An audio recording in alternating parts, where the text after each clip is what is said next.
up, freaks, bitches, wherever you may be, however you may be watching. Thank you for giving us this little bit of your time.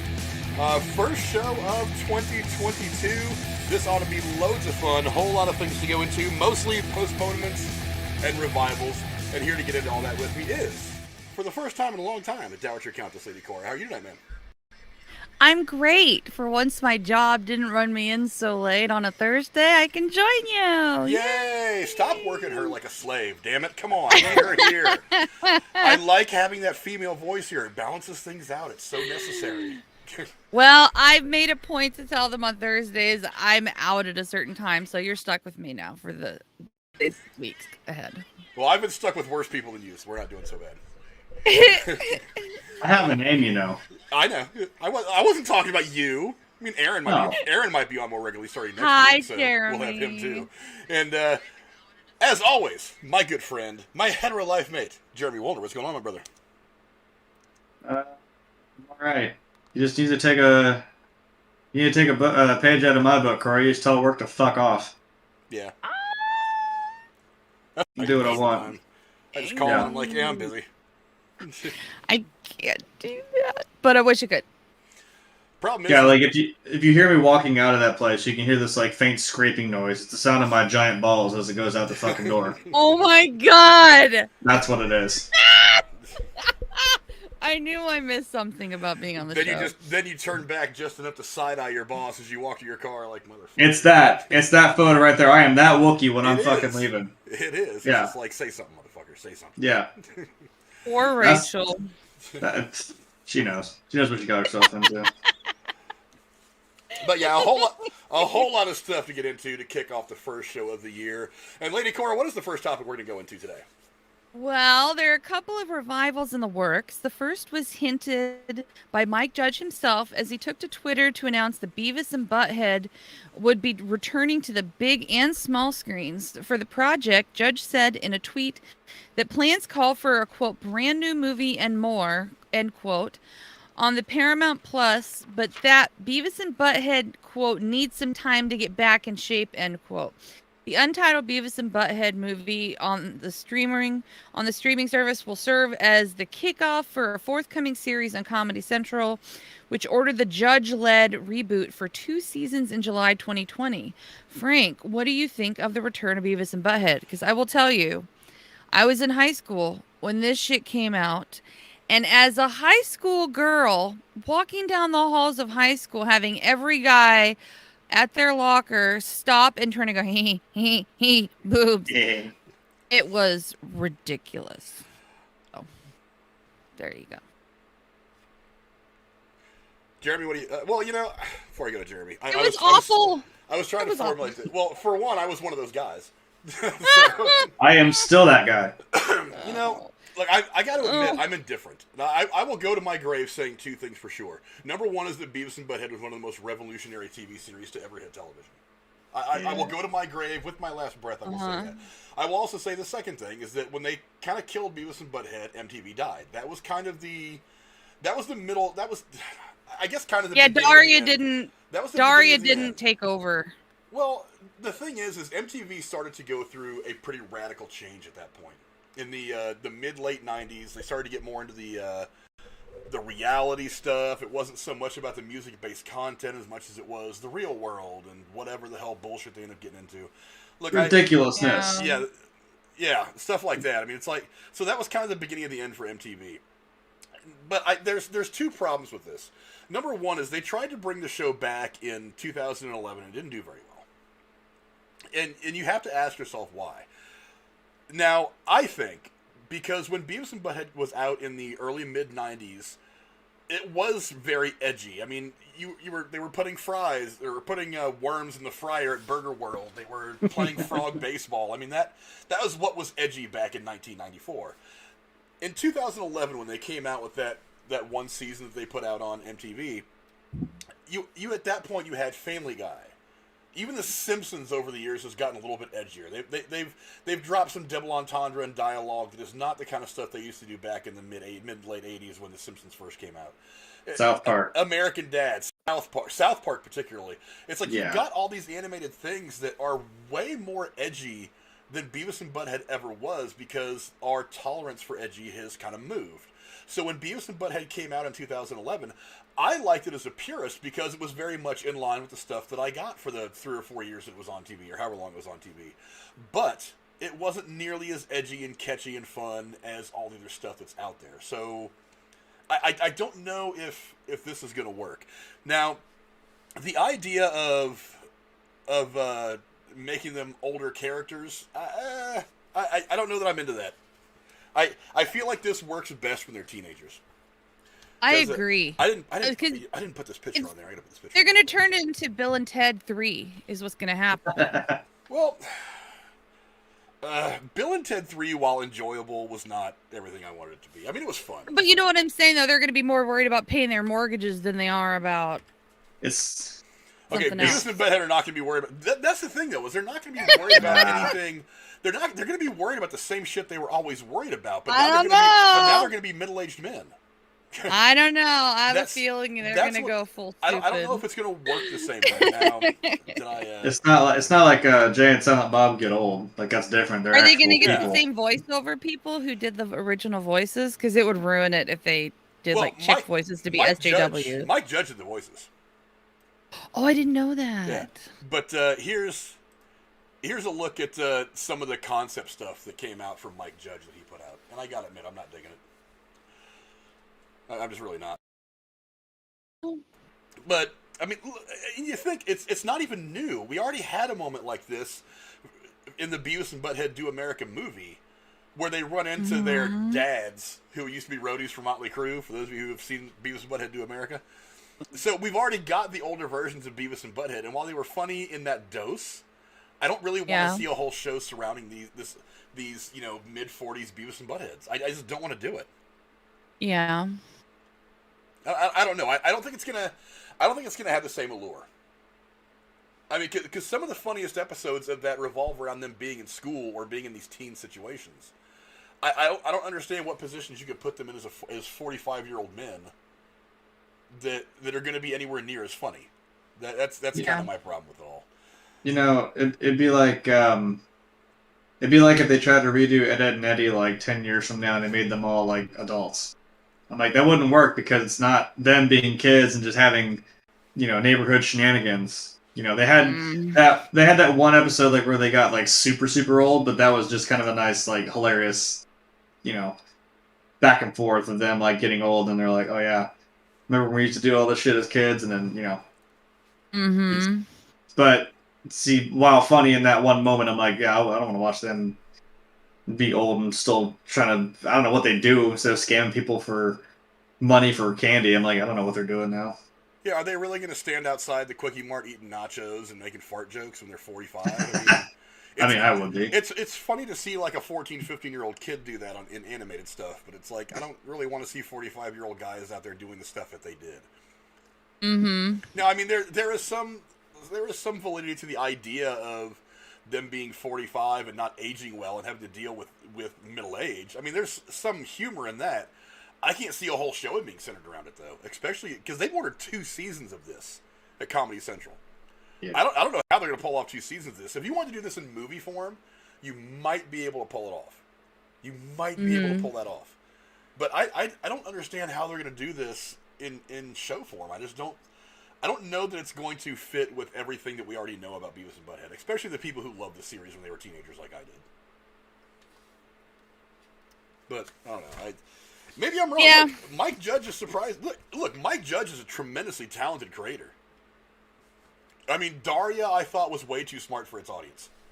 It was the absolute antipode of Beavis and Butthead. It was not that at all, which I thought was actually really brilliant. I love Daria, for the record.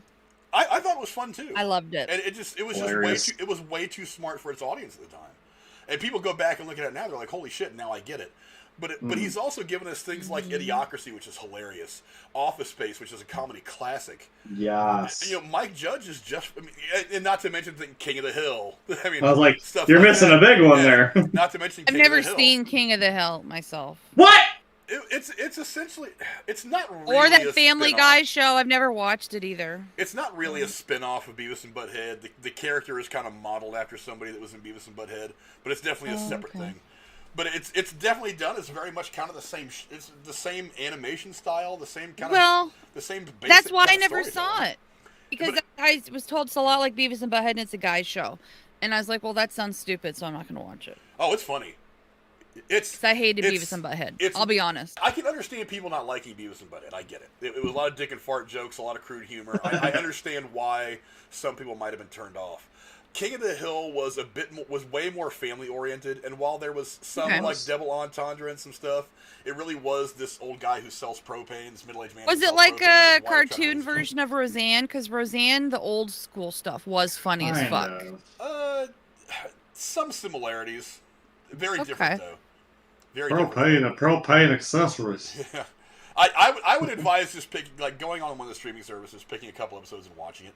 Because while there is a lot of similarities to Beavis and Butthead, it is a little way more family friendly. It's not like Bobby's not like frying worms in the fryer at home. He's not hitting frogs with baseball bats and shit. He's not doing anything like that. He's kicking you in the dick, telling you it's not my purse, and you don't know you. Yeah. That's my purse. But I don't know you. But yeah, I mean, look, he's tremendously talented, so maybe he's going to find some way to make this work. I am cautiously optimistic, but I would not be at all surprised if this came out and was just terrible.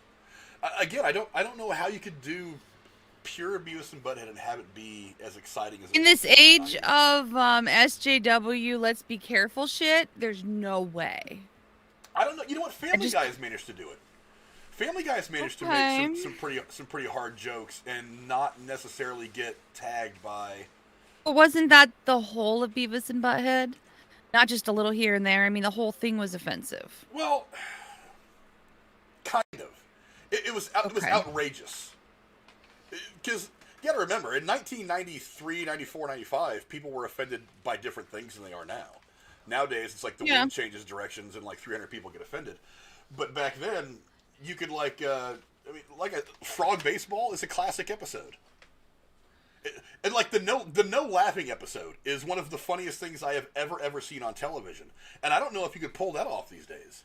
Because all they do is say words like penis and vagina, and it's like you're going to end up upsetting so many people who are like, you're misgendering, blah, blah, blah. That wasn't a thing back then. So I don't know that you can make it that funny and get away with it these days. I worry that one it group of will people freaking get out. so much hate that it will ruin the idea of a comeback. But, I mean, if people want to watch it, it should be out there for them to watch. I'm saying, if you it's want to not watch my it, jam. if you want to watch it, you'll watch it. If you don't, my problem is like, okay, then don't watch it. You don't have to ruin it for the people that do want to watch it. Exactly. That's my problem with people canceling everything. I'm like, you don't have to watch this, right? If this isn't your cup of tea, then take your shit elsewhere. Seriously, why do you, because you don't like it, you have to now ruin it for everyone who does? I'm saying, as somebody who doesn't really want to watch it, I think they should still make it for people like you. That's what I'm saying. But the people like us need to like it. True, I know. Like, you or want they to won't appease those have people. anybody. You already signed on for 2 years of this. Somebody better fucking like it. a lot of somebody's better fucking like it. And if the OG crowd, like me, that watched it when I was, 14, 15, 16 in high school, if they don't like it, then you're going to have a tough time appealing to a younger generation that's already been influenced to a much different degree by all this other stuff that I talked about earlier, the Family Guys and things like that. So I don't know how this works. Like I said, I have a ton of confidence in Mike Judge. He's been very, very creative his entire career. He's put out some really, really cool things. But I just kind of worry that maybe the lifetime of this particular project is kind of come and gone. I don't know that you can do it. And like I said, a movie version I think might be funny. 2 hours to tell a story about middle-aged Beavis and Butthead. I think the OG fans from the teenagers from the 90s like me will get it, and they'll be okay with it because we're all in that age group now. So if you can find a way to make us relate to these guys again, then I think that could work. But over the course of let's say 15 episode seasons, 2 seasons, 30 episodes of a half hour, that's... Yeah. I don't know that that's going to be as easily as doing it in movie form. But, I mean, we're going to find out. And it's supposedly the movie is going to happen at some point this year in 2022. So, I don't know. Well, guess we'll find out. Yeah, we're going to find out for sure. But anyway, go down in the comments. Let us know what you guys think about Beavis and Butthead making a return. And before we move forward, I do just want to let you guys know that we do have a Discord channel. The link is in the description below. We can keep all the movie talk going 24/7 when we're not on the air. I go in there often and put in stuff. We have spoiler channels, discussion channels for all the stuff that we talk about. Go on there and just keep it going. What's up, Rainy Viper? I see you in there, brother. Cora, Rachel, Amoral, Fat 40 was in the chat earlier. What's going on, guys? Yeah, go down in the comments and to the Discord at the link below, and keep the party going. Talk about movies back in there. What do we got going on next, Lady Cora? Well, another show that has support from fans for revival is Marvel's Agents of S.H.I.E.L.D. Hashtag Save Agents of S.H.I.E.L.D. began trending on Twitter as fans of the series feel Marvel dabbling in the multiverse could open the door to making the show canon in the MCU. The fervor comes as previous Marvel TV stars are making cameos in recent MCU movies and series. For example, Daredevil's Matt Murdock, Charlie Cox in Spider-Man No Way Home, and Wilson Fisk, Vincent D'Onofrio in Hawkeye. Jeremy, do you think AOS will be making a return? Well, that'll give Fennec Shan something to do. Give her two things to fucking do: Marvel and Star Wars, making that big money. I don't know. I mean, I get why the hashtag is Save Agents of S.H.I.E.L.D. because I think we've discussed before. It kind of got a little weird there for a minute. So, I don't know. I mean, is this like a continuation, or is this just like a not like a reboot, but like a fuck, I don't know. Yeah, I watched that Jay and Silent Bob movie with Frank, and it fucked me up because I'm like, yeah, you just basically hit all the points. I'm like, is it a reboot? Is it a remake? Is it a rehash? Is it fucking what is it? Yes, all of the things. Doesn't make any fucking sense. I don't know. You can do the weird space shit now since Nick Fury's in space and Cap's on the moon, so whatever. Never saw the show, but I did love Age, and I forget his name, the main character, and I hate that they killed him. Yes, Coulson, yeah. So maybe Coulson. The multiverse they can bring Coulson back because I really liked him. We can bring anybody back. Let's do it. Let's bring Coulson back. It's a comic book thing. We can bring anybody back. It doesn't even matter. Frank, do you think they should bring Coulson back if they can? Coulson, yes. Agents of S.H.I.E.L.D., absolutely not. Well, here's the thing. Coulson's dead. The Coulson that we had for Phase 1 of the MCU is gone. He's dead. He's dead. Now they kept him alive or brought him back to life for Agents of S.H.I.E.L.D., but he actually did die at some point over the course of the series, and the Coulson that we had at the end of the series was one of the life model decoys, for those of you who actually watched the show like I did. My problem with this is the show just wasn't really everything it could have been. Now, I thought it got off to a really good start. The first couple of seasons were pretty good. And once they broke away from the larger MCU and kind of became their own entity, I thought the show got better for about a year. And then everything went completely off the rails. It was the life model decoy season was a little weird to me. It became hard to follow. And then that season before last, it was season 6, I think is what it was. That whole thing about going into space in the future, I was just like, this show's just become a mess.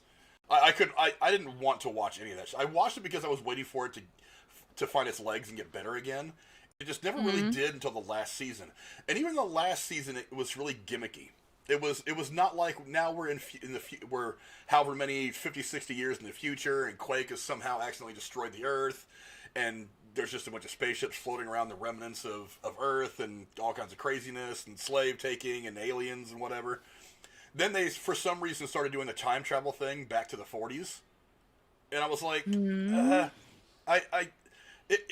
last season was better, but it still wasn't great. Look, ultimately, it comes down to one person in this. Kevin Feige. And Kevin Feige is not like any of the shit like Perlmutter did when he was running the TV side of Marvel. He has made no bones about the fact that he just didn't want any part of that bullshit. I think that's one of the reasons why Agents of S.H.I.E.L.D. ended up kind of becoming its own thing, because the first couple of seasons they were impacted by the things that were happening in the MCU. So when S.H.I.E.L.D. fell at the end of Captain America: The Winter Soldier, they were dealing with the outcome of that. When the stuff happened in Thor: The Dark World, they were dealing with the ramifications of that on Earth. So it was kind of like what I always thought the show was supposed to be, is they were in the MCU, but not really a significant part of it. They were kind of dealing around the perimeters of it all. But I think when it stepped away from that and for about a year, it was actually really, really good because they were doing their own thing. They were kind of street level Avengers, kind of like what the Defenders are supposed to be on Netflix. But the show again, it just went off the rails really, really bad right in the middle, and it just didn't recover enough for me by the end of the show to really warrant wanting any of that shit in there again. I mean, look, don't get me wrong, the cast was phenomenal. Clark Gregg is Agent Coulson. He's an MCU legend. And they had a couple of people like Lady Sif showed up in a couple episodes to kind of give it a little bit more of a connective tissue to the larger MCU. They tried to bring in like a different version of Ghost Rider, which I was like, if you're trying to set him up for more in the MCU, then set him up. Don't let him be in like one episode a season and then kind of misuse him. There was just a lot of that show just didn't work. But again, Kevin Feige doesn't really want much to do with it. I think the reason, however, that we do get the Charlie Cox cameo in Spider-Man and the Vincent D'Onofrio cameo in Hawkeye was because he knows that particular property was so popular. He's got to think to himself, wait a minute, maybe I want to feed off this a bit, because while the Netflix shows were kind of hit and miss individually, everybody loved Daredevil. Daredevil was one of the top shows that Netflix ever had up to that point. So he's got to be thinking to himself, maybe I'll go ahead and bring this guy in here since everybody loves him. But then again, the question persists of, is he actually that universe's Daredevil? Did whatever happened in Spider-Man create a new whatever? I don't know. I personally don't think they're going to go that route, but whatever. I don't know. As much as I would like to see the show kind of have a better finale, I don't necessarily want to see another 3 or 4 seasons of this thing. Hey, Jeremy, did you even watch Agents of S.H.I.E.L.D.? Because I know a lot of people that are Marvel fans just didn't watch it. I never really got the chance to get into it. I didn't like. It's mostly I didn't really have the means, and I just kind of got put by the wayside. I mean, I have an idea of what happened because I know it got. I do know it got weird. So it's kind of like, okay, well, give me the clip notes. I mean, if it's important enough to the MCU to warrant watching or at least knowing what the hell happened, but no. One show I wanted to see get another season was Agent Carter. I thought that show was fire. It was part period piece. It was a great. I mean, if you wanted like a female-led comic book anything, it could have been that. I mean, yeah. It got good ratings. Honestly, I don't know why they ended up ending after season 2, but I thought that show was awesome. And you could kind of, and there's a whole lot of stories to tell in that time period between SSR, the beginning of S.H.I.E.L.D., SSR in the first Captain America movie, to when S.H.I.E.L.D. becomes S.H.I.E.L.D., when they make that transfer from that to S.H.I.E.L.D.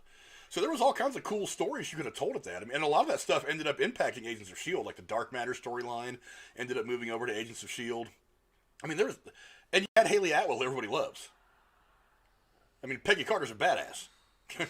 Everybody loved watching Peggy Carter kick ass. So, I mean, why not give that one another season or two instead of bringing back, Agents of S.H.I.E.L.D., which is so divisive anyway, that even a lot of Marvel fans weren't really impressed with. I don't know. Because I figure you satisfy two things. Number one, you satisfy this need to have like a female-led show by a kick-ass female. And by the way, someone who everybody loves. Like, Peggy Carter is a character that everybody in the MCU loves. So I don't know why you wouldn't do that. That's just me. I don't know. I personally don't give a shit if they bring Agents of S.H.I.E.L.D. back. I dig the fact that fans support it. Petitions don't go anywhere. Developing a YouTube or a Twitter hashtag doesn't really impact anything. So, whatever. And for her part, Ming-Na Wen has just kind of said, whatever. She said, fingers crossed, who knows, was her entire quote. Yeah. So, and honestly, if I were her, I would want to go back either. She's killing it right now on Book of Boba Fett. Fuck yeah. Why? I mean, would you really want to split time between Book of Boba Fett and that? I wouldn't. That's just my thoughts. But moving on to the next one. Let's go check out the chat real quick, see what's going on with you guys. Let's see, we've got Randy Viper, Penny the Pooh. What's going on, Pooh? Alex the Garbage Man. He's going to be going live here in just about 15 or 20 minutes. Link to his stuff is in the chat as well. Cora, Rachel. What's going on, Rachel? Yeah, thanks to all of 9 of you that are watching right now. Hopefully we're not embarrassing ourselves too bad. I talked about my giant balls like 5 minutes into this stream, so... you know. Maybe somebody didn't hear that. I was kind of hoping like that wouldn't become a topic of conversation again. They could rewatch it, and that's gonna be the first thing they hear, and then suddenly there's gonna be fan art and all kinds of fanfic all over the fucking place. So Probably. I'm scared. Yeah. Cora, what's the next thing we're going to be talking about tonight? Well, as expected, the Grammy Awards have been postponed due to coronavirus-related concerns. An Academy spokesperson has confirmed to Variety. No new date has been confirmed as of yet, while the 2022 show had been moved full speed ahead to take place on January 31st before a full audience at its traditional venue, the Crypto.com Arena in downtown Los Angeles. The recent COVID-19 surge has caused the postponement or cancellation of multiple events across the country. Sources tell Variety that even though the Crypto.com Arena has a basketball or hockey game or the concert booked nearly every night until mid-April, enough artists and executives voiced reluctance about appearing to convince the Academy to postpone the show. Jeremy, are you going to miss the Grammys? Nope. Next. Either. Not cool. Next door. Yeah. Who watches the Grammys anymore? I don't think I've ever watched I haven't it. since the 90s. I was in high school. I haven't watched. Look, as much as I like movies, I haven't watched the Oscars. I got to say, it's been almost 20 years. I just don't care. The thing that gets me about it is you know, like you said in the intro to the topic, it's like they've got so much stuff planned anyway. Oh, another thing that happened today, kind of related to this, is the Super Bowl is supposed to be at SoFi Stadium in Southern California this year in February, in about a month. They're already in earnest trying to decide whether they want to move it from Los Angeles to Dallas. Why? Because of coronavirus fears. I'm kind of like, you've got so much going on. Moving it does nothing. You're Right. right. I won't get into it. You're still having a public gathering with people in the tens of thousands. But they've also said that if they have it in LA, there won't be any attendance restrictions. So I'm like, So stupid. I don't know. Why? For one, who cares about the Grammys quiet. anyway? We all know Beyonce is going to win everything. We all know that Billie Eilish is going to be the fucking artist of the year or some shit. Fuck you. All right. I mean, I've reached that age in my musical taste. I'm like, get off my lawn. It's like that's all I want. It's like anything after about 2005, I'm just like, I don't give a shit anymore. It's all garbage. It's all terrible. Yeah.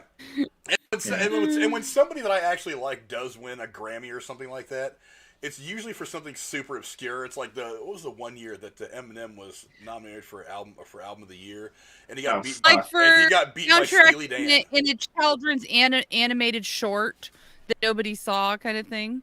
yeah. Oh, I think that was just on purpose, but I won't get into that. Look, me and Aaron did a video, probably 2 years ago now, about the Oscars, just how useless they've gone. Look, I mean, all you got to do is go pull up like a Wikipedia search. Is going to be good enough for this. I mean, go look at the ratings for these shows over the last 10, 15 years. It's like the Oscars have only had one show in the last, I think, 15 years that actually was an increase in viewership over the prior year. Everything else. So the original Oscars were just a dinner party, basically. Where they had the awards and they would film parts of it, and then when you go to the movies, you would see the highlights of who won. It would be a 5-minute thing. Yeah. Well, and then the advent of TV, I mean, people wanted to see it. So, I mean, it makes sense that you put it on TV and make it a thing. The 60s, 70s, and 80s, it was a good watch. But now it's all an Oscar really is more... Any of these awards, really.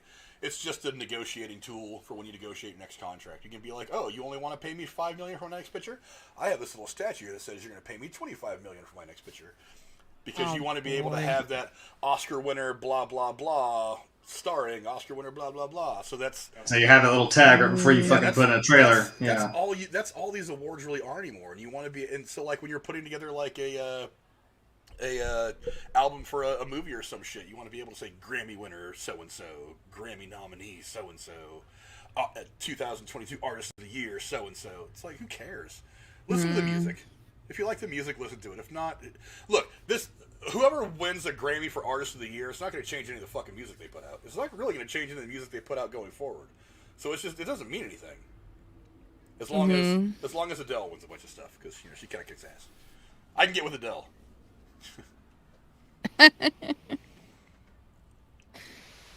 She's great. Rachel says, "Who's Her new Oscar?" stuff is good, by the way. I answered her.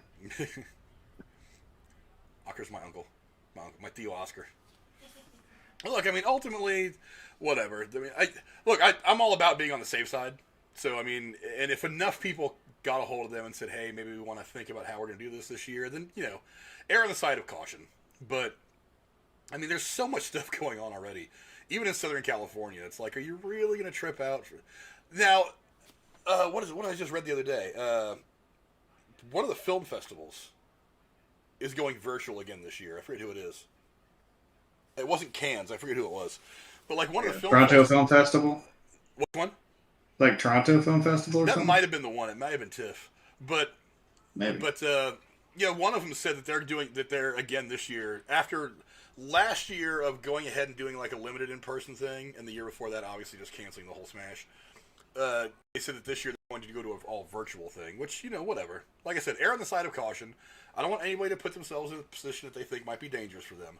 But, I mean, it's just, when you're going to have a Super Bowl with 55,000 people in a stadium, and then almost literally across the street, you're afraid to get 20,000 people together to hand out some trophies? I don't know. Whatever. Like I said, nobody cares about the award shows anymore anyway. And honestly, one of the main reasons I put it on here, on the rundown for today, is because it was trending all over fucking Twitter and shit, so I was hoping to get some some fucking distance out of it. But I mean, look, it's an interesting enough story. Yeah, I did that and we're like, fuck the Grammys. All right, next. Yeah, fuck the Grammys. Right. But I mean, it's like the problem with it is if they end up canceling stuff like this, is these award shows, useless as they may be, they do mean a certain boost to the economy of the area. Like the Super Bowl, I've read brings in something like anywhere from 250 to like 350 or 400 million dollars a year to the city that hosts it. So that's why when I heard the news that they were thinking about moving the Super Bowl, I was kind of like, really? Because if I was the city of LA, I'd be a little pissed. Because that's $250, $300 million of money that I'm losing out on, and it's going to Dallas? It's going somewhere else? I don't know. I'd be a little pissed at that. But I mean, so yeah, I kind of feel for the people around there that aren't going to be getting the kick in sales for the businesses, what small businesses are even left in California. The kick in sales for businesses, the people that are going to get extra hours and overtime for all the stuff that was going on around the Staples Center or the Crypto.com, whatever the hell it is, because no arena stays the same name for more than 3 years anymore. Yeah, I mean, I feel like it's more of a bummer to them than it is to anybody else. But yeah, that's disappointing. But ultimately, who gives a shit about the Grammys anymore anyway? Who won? Like this, anybody in the chat, without looking it up, who won the Grammy for Best Artist last year? No idea. Yeah, no idea. Nobody knows. More than that, who was nominated? Yeah, who won the Oscar for Best Actor last year? You name anybody who is nominated for anything. Yeah, no one knows. It's the better question. No one knows. Well, I think the point is, we finally had to sit here and delete like 6 terabytes of memes of Leonardo DiCaprio never winning his Oscars, so now we don't really care anymore because he did it. So yeah. There's no point anymore. The joke's over. They do say, however, that Trevor Noah is still scheduled to host the Grammys whenever it plays. Let's see, last year was also scheduled for the 31st. It was moved up 6 weeks to March 14th after a holiday season spike in Southern California. Ultimately, they took place in a scaled-down, tasteful setting at the Los Angeles Convention Center before a small, rotating groups of nominees that changed every 45 minutes. Okay, whatever. It featured a combination of live and pre-recorded performances by Taylor Swift, Harry Styles, Billie Eilish, who cares, Silk Sonic, Megan Thee Stallion. I have no idea who these people are. Cardi B. Yeah, I know who they are. I know who they are, and hit or miss. I know who they are because they're the subject of a lot of memes on Twitter and Facebook. Yes. I'm like, some of those I listen to, some of those I do not. So yeah, like that one that I really like. It's like "Baby, It's Cold Outside" is being banned for being offensive, but now coming right up. It is so Cardi B stupid. Cardi B telling you to eat her ass. We're talking about wet ass pussy all day. All right, cool. Yeah, no boy. But anyway, moving I on. will watch Beavis and Butthead. Hey, Beavis and Butthead marathon. That's the next show. Beavis and Butthead movie marathon for Cora. We're gonna and I'm gonna count how many times Cora actually laughs at one of those dumb dick and fart jokes. I'm gonna be like, "See, you think it's funny too?" Oh no! There's a meme somewhere where it's like, look, if you don't at least giggle if I say balls or something like that, I don't know if I can be friends with you. Like, you don't at least giggle a little bit. Like, come on. I'm telling you, the classroom really scene don't. and no laughing. If you can't laugh at that, you have no soul. Well, then I have no soul. Have you even seen the scene? You haven't seen it. Oh, it's hilarious. It's I don't know that I hilarious. have to see it. It's hilarious. Trust me, you'll like it. That's what we need to expose her to next. We already ran her through all the MCU movies. Now we need to catch her up on just like 4 or 5 episodes of Beavis and Butthead. Just so Oh, God. That would be classic. Speaking of, did you hear about MCU that Horny Goat is going to do movie by movie, reviewing each one, starting with Iron Man on Monday? They're going to call it Marvel Monday Rundown. Technically, you should start with the Spider-Man that Tobey Maguire did, because now that is considered canon and is in fact the first MCU movie. Although I call shenanigans because Just now technically it's Howard the Duck. Horny Goat is. You're welcome, Frank. It's Howard the Duck because he showed up in Endgame. So is he really the first MCU movie now, though? Technically, yeah. We established through his dialogue there's no Avengers that exists in his universe. Who? Tobey Maguire? Yeah. Well, no, but I mean, now that he is in the MCU, now he is technically the first because you have to have that set up. Because if you just saw this, you'd be like, okay, cool, there's 3 Spider-Men. This bullshit right here is why I don't like the multiverse nonsense. This reason right here. Can't believe this man. Don't want it. I don't want it. I very badly need this to end in Doctor Strange 2. I'm already over it. This and time travel, I'm done. I don't want it in the MCU ever again. Kevin Feige, listen to this man. Dude, Feige, come on. Dude, Feige, I trust. I trust you to do the right thing. You're going to end this multiverse nonsense with Doctor Strange 2. You're telling me you didn't like What If? Come on.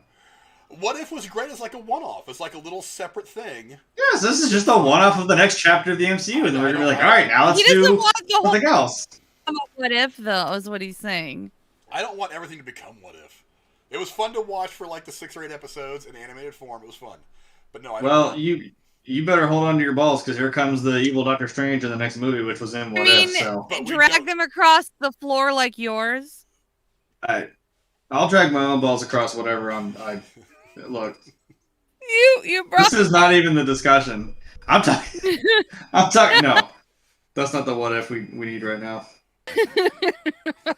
There's like some alternate version of me look like fucking Randy Marsh holding them big bitches in a fucking wheelbarrow somewhere. Oh if you know, my you know. goodness. You're killing me right now. I try. Moving on from this because it's gotten way out of hand. Don't forget, folks. Has it? 2 hands. Is it yet? Really? Goodness. We opened with Beavis and Butthead. I mean, come on, what'd you expect?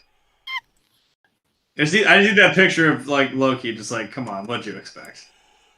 You guys are killing me right now.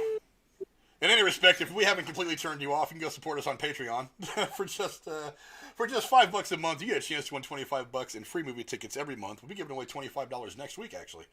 All this again is just to help support the local movie theaters as they come out of all the chaos that ensued during the coronavirus pandemic. A lot of those people that work at the box office, at the concession stand, they were all way out of work when all the theaters were closed.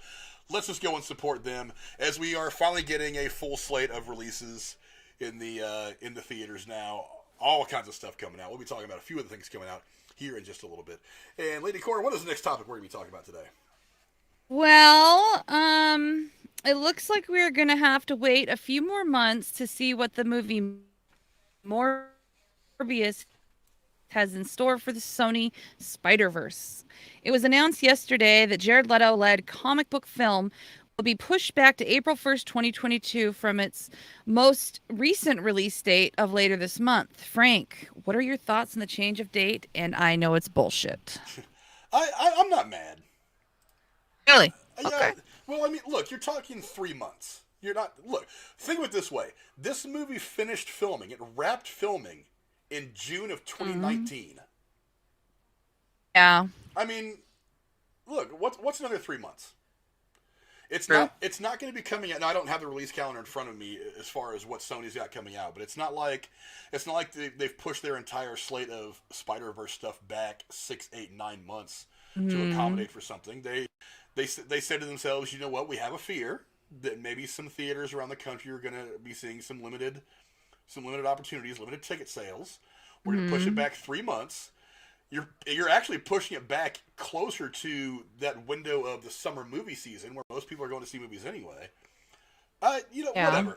It's as much as I want to see this movie right now because I'm chomping at the bit to see exactly what Jared Leto does with this stuff and exactly how it plays into the Spider-Verse now that we've gotten, Spider-Man No Way Home and we got that and we were wondering what to expect next. It's 3 months. I'm not mad. Now, if they end up pushing it back to like 2023 at some point, that's when you're going to see me put a hole through my computer. Because I'm getting really, really tired of having to wait for all this shit that I really, really want to see. Jeremy, what do you think? Well, I'm glad we're going to have a complete opposite opinion on that. Stop fucking doing that shit. Jesus fucking Christ. If you're going to keep... Look, maybe I get more annoyed because more things that, just on the movie side and the video game side, I'm not kidding. I'm going to take this fucking picture. I already have a meme in mind for this Wookiee side-eye and Boba Fett here. I'm like, if you... Like, Boba Fett would put over his head, like, I don't know... Lego Star Wars. I could put Morbius there, and it's like the Wookiee's me. I'm like, I swear to God, if you delay this shit one more time, like, do it. The problem is, like, look, you said 2019, and I'm like, all right, so what the fuck? I mean, I know there was a pandemic and something got pushed back, and it was part just like, well, okay, let's hold on to it.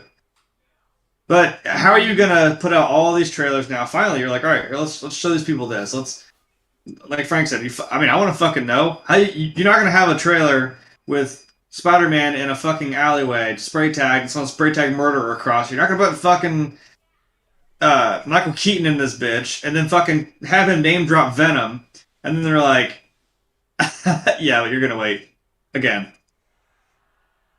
You put it out and you get people hyped up. And you're like, all right, this makes sense for this to come out next because maybe this will give us a little bit more tidbits about this whole Spider-Verse. And then the month of that you're supposed to put it out, you're like, nope, we're gonna push it again. I'm like, why'd you bother? And I don't know if I can sit here and say, well, don't put it out unless you know for sure. I'm like, well, you never really know for sure. But why do you even bother putting out a fucking release date or maybe a window of time that you think you're going to put this out here? If you're just going to keep, I'm still pissed that fucking Lego Star Wars got pushed back a year. Okay, I'm sorry. I said it. There. I said it. Look, but it's 3 months, though. Well, 3 months, but it's been, what, 3 years? By the time this movie actually comes out, it will be almost 2 years after principal photography's ended. But I don't know. Look, and that timeline isn't in and of itself too crazy. I mean, there's been plenty of movies that they film for 4 or 5 months, but they're so special effects heavy that it takes another year and a half to actually. Post is a big deal. I understand that. So yeah, post production can take time, especially nowadays with everything being so CGI laden. But I mean, look. I'm saying for what? For fucking what? Why did I don't know. Look, it's a money move. Let's face it, it's a money move. They're afraid that it's not going to do as well as it could in the theater because some people are going to be afraid of the Megatron, whatever it is, and they want to make sure they make their money. I want them to make money. That's one of the reasons why I'm not mad about it. I'm like, look, go ahead, delay it for a few months. Hopefully, I'm sure they will. Hopefully, whatever gets dealt with, and everybody goes to the theater, and then maybe this movie can make $1 billion. I mean, I don't think it will, but no. People who want to see this are going to go see it, though. I don't know. That's the thing is, you're not after your core fans. You're after the general movie-going audience, the casual fans. That's who you're after. That's where the MCU kills it. Because, yeah, there's a whole lot of people that are going to go see any MCU movie opening night. I mean, if they gave you a cup full of virus as you walked in the door to the next Avengers movie, real Avengers fans are going to be like, thanks, and then go right in there and see the fucking movie. Yeah. But it's the casual fans is where they make their money. There's that old expression in baseball. It's like, everybody's going to win 63 games, everybody's going to lose 63 games. It's what you do with the other 63 that count. I got the numbers wrong. But it's the other 63 that count. So that's where they want it, is they want those casual fans, that stuff in the middle. There's going to be a bunch of people that are into the movie. They're not going to go see it for whatever reason. Screw them. They don't care. There's going to be the hardcore fans that are going to go see it opening night or opening weekend at some point. What you want is the casual fans. And if the casual fans don't feel comfortable going to the movie theater, then they're probably not going to go. It's going to depress your box office. So you want to move it back to a point where they're going to feel more comfortable to go. After 10, 11, 12 years now, how, given what you kind of have to know about the MCU at this point, like, I don't know how you can be casual. Because you just walk into this only having seen 3 or 4 movies, or maybe you saw the Spider-Man movie, and it's like, what? You're gonna be like, I don't know, you're gonna be confused. Like, I don't know, maybe it'll gateway you into watching more of the stuff. I don't know. I don't know who's really even a casual fan of just comic book movies in general at this point. Oh, I know people. The only movies they go to see are Marvel movies.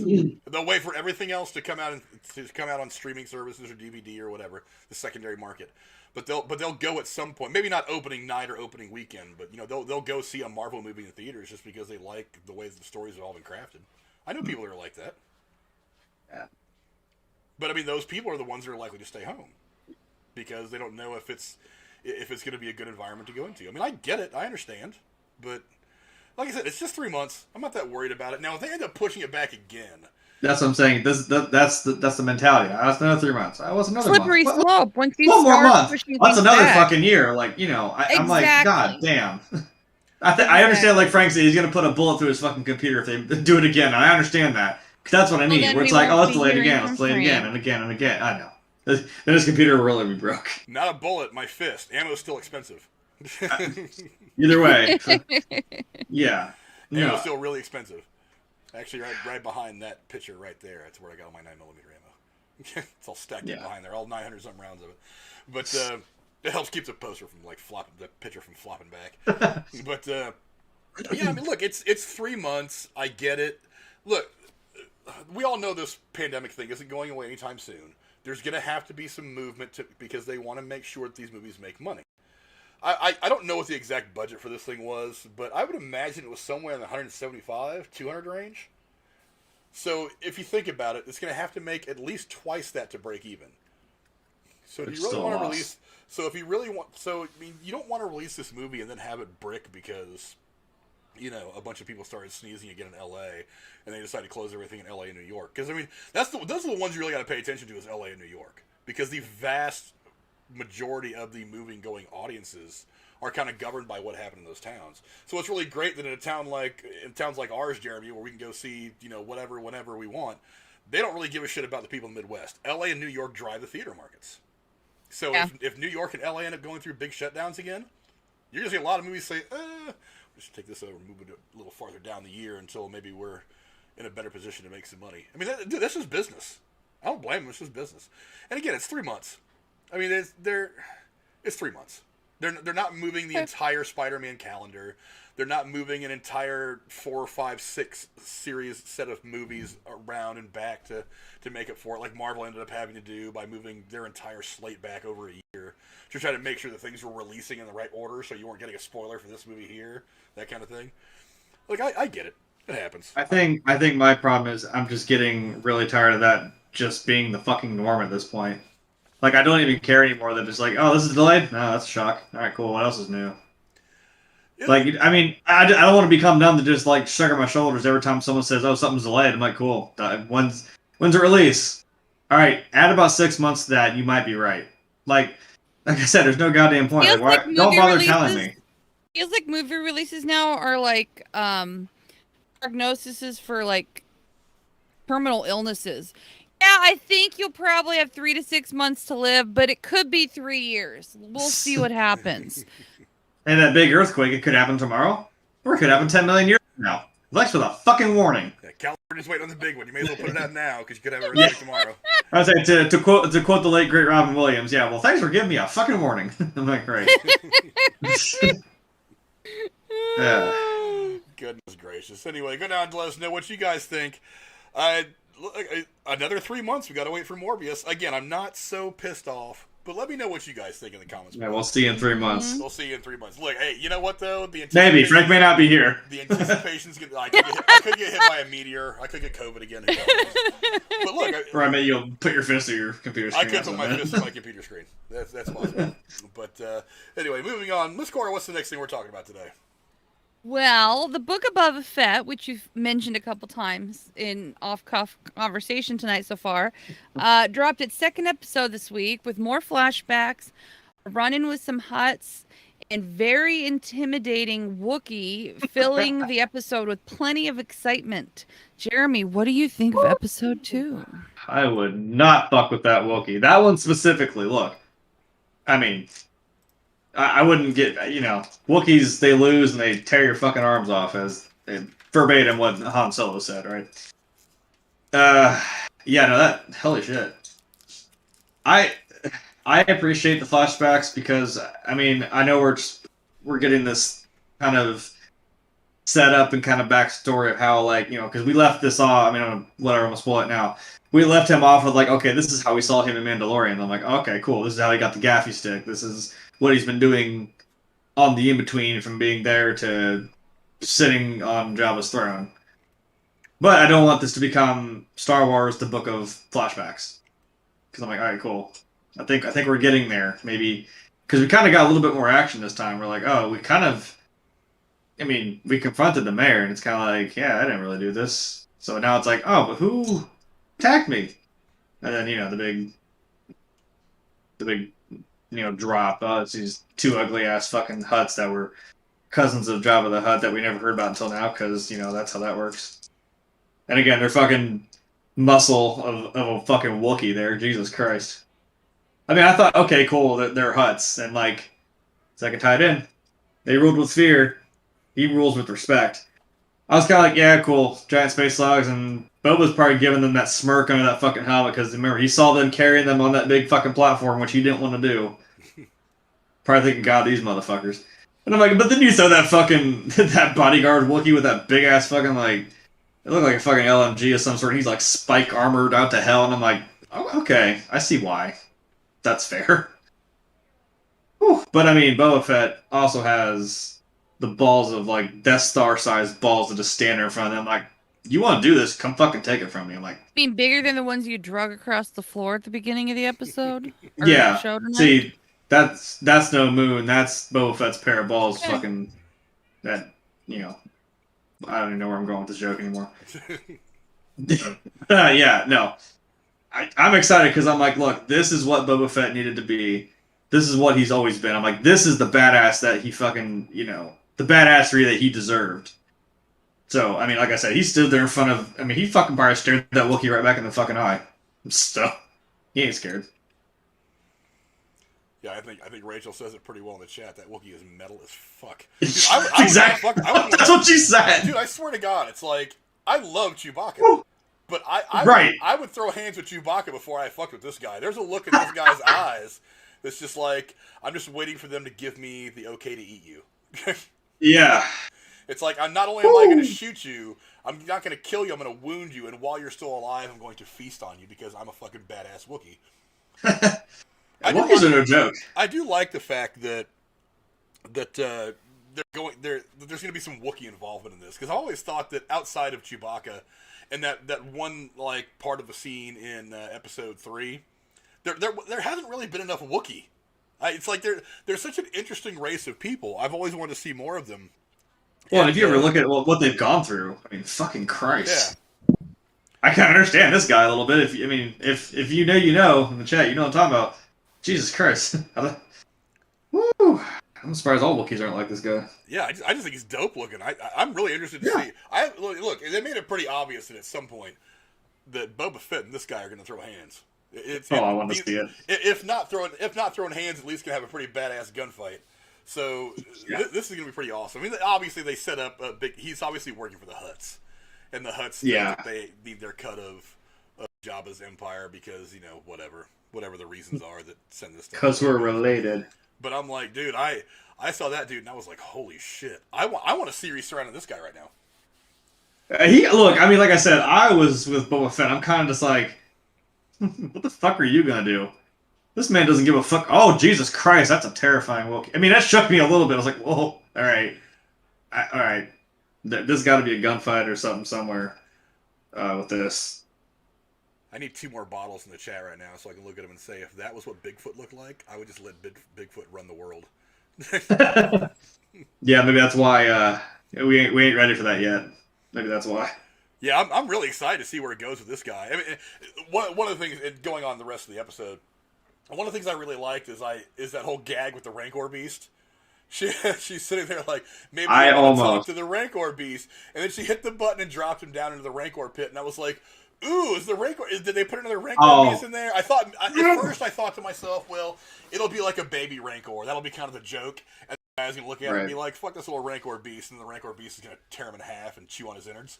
I kind of thought that's where it was gonna go.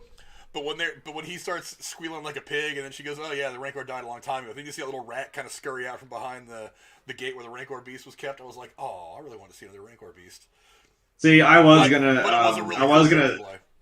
I mean, that's a funny, power head trip that he fucking did with that guy. I was gonna make my sign release the Rancor because I'm like, damn it. I'm holding out hope. I'm like, maybe there'll still be a joke here about a Rancor. Maybe he'll fucking find one somewhere, or he'll put something else more terrifying in that pit. Because, I mean, how are you gonna not have that fucking gag? Because it's pretty iconic. But yeah, but again, also, I like the way that it fleshes out the Sand People. They've always been kind of this. Now I haven't read a whole lot of the expanded universe stuff, the books. I watched very little of the animated stuff, so I don't know how deep they went into the Sand People in the other medias outside of the main episodic films. But I thought it's been really interesting so far how they've shown him bonding with the Sand People on Tatooine, teaching him how to fight with the stick. I forget what it's called. Gaffy stick. Yeah, and taking out that speeding floating train that goes through the desert. Look, the action has not disappointed me in this series at all, and I really like that we're getting to see a little bit of a different kind of growth for Boba Fett. It's not just that he's the Mandalorian bounty hunter; it's like he's evolving into something else, which is really interesting to see. I'm really digging this series so far. Is he evolving into having a giant set of balls that he drags across the floor? I don't know. through the sand. I think he already had a pretty giant set of balls. That's what I'm saying. Speaking of. Fucking somewhere, Frank, I know you had to have seen it. There's somebody in one of the shots, like, it looks like a big rake or some shit. They're going through the desert, and I was like, Come the desert! I did think that as soon as I saw it. I kind of giggled at myself. Okay. I'm glad in the back of my head, I was like, comb the desert! Right. Okay, I'm glad you saw it. They had to have put that in there as like a little funny Easter egg. It had to be. They had to have said, you know what would be really, really funny if we actually have somebody dragging some kind of a rake through the sand? Because I remember when I first saw that scene, I was like, what the fuck are they doing? And then like in the back of my head, all I'm hearing is, comb the desert. This dark helmet saying, comb the desert!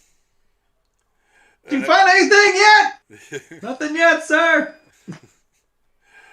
Somebody needs to do a fucking quick job of editing kind of that shit into that episode. Oh, if they haven't already. Like Mandalorian. Just saying, man. You found anything yet? And the guy's like, we ain't found shit. Oh, man. Goodness. Yeah, I did notice that too. I kind of giggled at myself. But but yeah, I love everything. Look, I love everything they're doing with the Sand People. I love the way they're evolving his character to something else. I love the Godfather-esque kind of way that they're doing this. The themes of ruling with respect as opposed to fear. Like that's very Godfather, very mob movie, and mob movies are great movies to watch. I think everybody kind of secretly wishes they could live a mob lifestyle. Whether you guys, they did mention there are other like families, right? Like there's other. Yeah. You don't just take from without having to. Because we said, what do you say? Like you have to get permission from someone else or somewhere, and I'm like, well, that's how a mob fucking works. Like, yeah, they're under somebody. You got to get somebody to talk to someone else. Absolutely. So, yeah. I ain't gonna lie. I already ordered They have two Boba Fett pop figures. There's one where his armor's all scratched up and kind of dented and crap from the Mandalorian. They actually do have a Cobb Vanth, which is kind of interesting. And then, so 3. And then they have this version. They have like the cleaned up, kind of like real sleek looking Boba Fett. And I actually bought that one. And they have a specific one where they're like pop moments, and it's Jabba's throne, and it's him just like sitting on it like this, and his gun's over here, and Fennec Shan's behind him with her gun. I was like, that is fucking cool. It's a boss fucking image, and I love it. I'm not one to spend a whole lot of money on things like Hot Toys, but I tell you what, right now, I would have that fucking Hot Toy right there. Like I said, it's $30 if you want the with them on the fucking throne. It's really cool. I just bought him. I'm fine with that, but I was like, damn, I'd consider it. No, I'm not talking about the pop figure. I'll buy a pop figure. Even the expensive ones aren't all that expensive. I'm talking about the Hot Toys. They're like $3, $4, $5. Oh fuck! I would love. There's one of that. That thing right there, sitting on the shelf right behind me, would be one of the dopest fucking things I've ever done in my entire life. Mm-hmm. I want that thing parked like right there. Bam. Just giving that shitty look through the camera. So anytime somebody says something shitty in the chat, I can be like, "He's watching. He's watching." He actually looks like you in a suit, Frank. In a gorilla suit. Yeah, that's what I mean. If they don't make a fucking pop of that Wookiee with that fucking pose, I'm gonna be really mad. Just please make that Wookiee into a pop figure. Can I have him and Boba Fett just like face off? I'm gonna be that next Halloween. I think that's a great idea. Frank, you know what I was thinking? Like I'm surprised we haven't done this yet. and it worked for the show for Halloween. We need to dress up as Jay and Silent Bob because we're gonna keep calling me your head or a life man. I mean, come on. Ooh, we need to do that. Right? We need to get some pictures taken too. Right. Dude, somewhere not far from where me and Ashley used to live, I kid you not, there like I can't remember where we were driving. If I remember which direction it was, I could find it. But there was a little like offshoot, like I kid you not, it was a little gas station that said Quick Stop, and I'm like, there it is. Like, yeah, I'll get a long blonde like fucking wig. If you start planning some goodbye horses, I might start doing some shit. But you know, drop your plants. Oh fuck. Oh goodness. Yeah, oh god, we have to do it now. Come on. Yeah, I'm really digging this whole episode. I mean, like I said, the action's been kick ass. The story's been pretty awesome. This was a lot more involved in the first episode. This episode, they went from like a 30-something minute long episode to almost an hour long episode from 1 to 2. Yeah. Which kind of surprised me. I thought it might be in the 40-45 minute range, but it was like 52 minutes or something like that. It was kind of a shock. But it felt like it rolled by quickly because there was just so much going on. Yeah, every time it's like right at the end where I know it's about to end, and I'm like, oh, what more? No, damn it! And then right as you get into it again, it actually ends, and you're like, damn it! Right. I don't want to wait till next week. Right.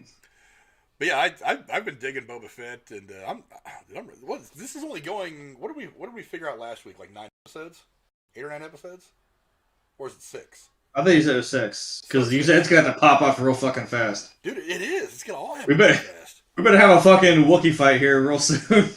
Well, there is this running rumor, and I didn't want to make it a main part of talking about this because I don't believe it's going to happen. There is this running rumor that Harrison Ford has actually been on set, and that we could see a de-aged Harrison Ford as Han Solo. Because remember, this all takes place after the events of Return of the Jedi. So Han Solo was alive. He's in his younger form. This is probably before Kylo Ren becomes a thing. Before he's even born, really. So there's a possibility that we see a young Han Solo in this series at some point. I personally think it's going to happen. I don't think it's going to happen. I would still just use though. I'd still just use the younger guy because it would still canonically fit if you had the younger guy because he's a couple years old now. And I mean, really, there's not a whole lot of time that passes between. I mean, well, I don't know. Not a whole lot of time passes between Solo and where we're at now. It's a couple of years. So I mean, it'd be interesting to see how Han's like, oh yeah, you're one of your longtime former employers just fucking died to this guy that you blindly stabbed their jetpack and you thought fell into the little anus in the middle of the desert. Yeah, he's still alive. Yeah. So would you rather see Harrison Ford come back de-aged, or would you rather see Alden Ehrenreich, the name of the kid that played Han Solo in the movie? Harrison Ford, 100%. See, as much as I want to say Harrison Ford, I'm like, I love the guy, but he doesn't love Star Wars or Han Solo. I'm just playing a realist here. I'm like, maybe the young dude. I don't know. I feel because again, canonically, it makes sense. I feel like it depends on what you want him to do, what you want him to be. If it's going to be a quick cameo, what if it was both of them, like a time warp where they were both at the same place at the same time, like some type of like. Yeah, then you're getting to that Marvel bullshit of different universes. I know you would hate that. Time travel, different universes, and blah blah. Hey, Han Solo and Indiana Jones met at one point in a comic book. Fuck you, it happened. Yeah, well, that's comic book. You can make that happen in a comic book. You just said, it's a comic book. Oh, what was Marvel? The entirety of Marvel. Yeah, it's a fucking comic book. True. I don't know. Yeah, to me, it would depend on what he's doing. Like, if it's just going to be a quick pass-through, just like an Easter egg, more than anything else, I would say go ahead and bring in Harrison Ford and de-age him. If it's just going to be some quick hit. But if he's actually going to play a significant part, like in a full episode, or maybe even more, I think then you go to Alden Ehrenreich and say, okay, why don't you come in and play? Because it would be easier, I think, to make him look a little older than it would be to de-age Harrison Ford. That's what I'm saying. To make him be a significant part of whatever's going on in the story.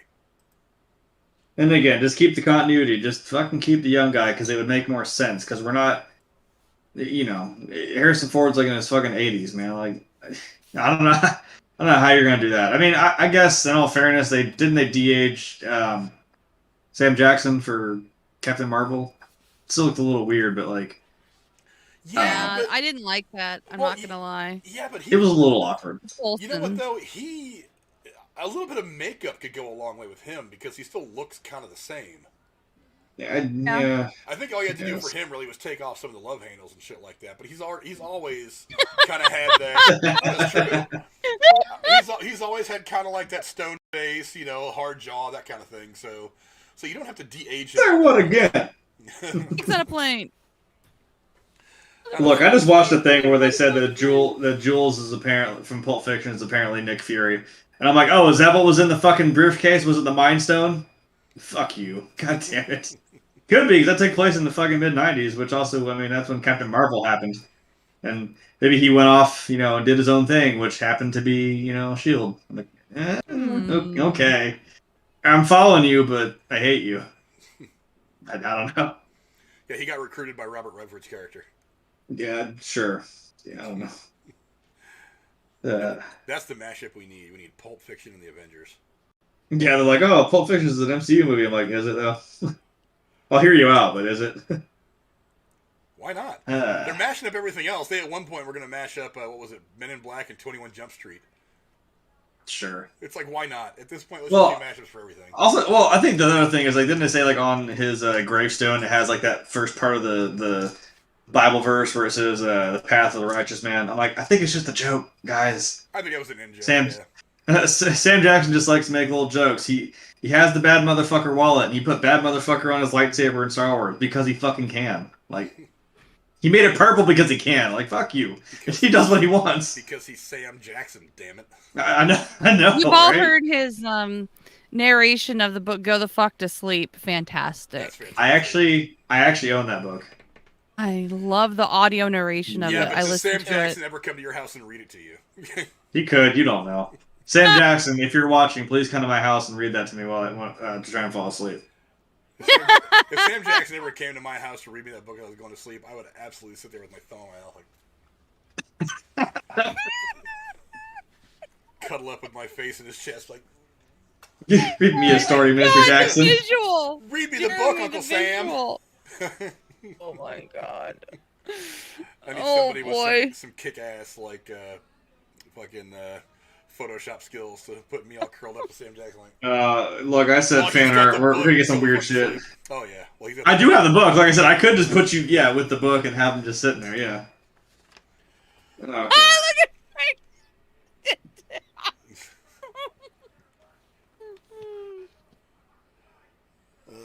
look at we got Russians in the chat. We're fucking. I know, right? Man. Well, they went after our elections. Now they're going after the live stream. Whatever they're doing, it's whatever. Fuck them. Whatever. As long as you guys are watching, I don't care. Yeah. Thanks, Russia. Really Ooh. But moving. I'm definitely not looking at Jay and Silent Bob cosplays on Amazon. You're not. I typed in Jay and Silent Bob cosplay, and I got like 3 or 4 like Jays. I'm like, that's exactly what I want. So there's a wig, there's this jacket. Oh shit, it's over. We got to plan on that next year.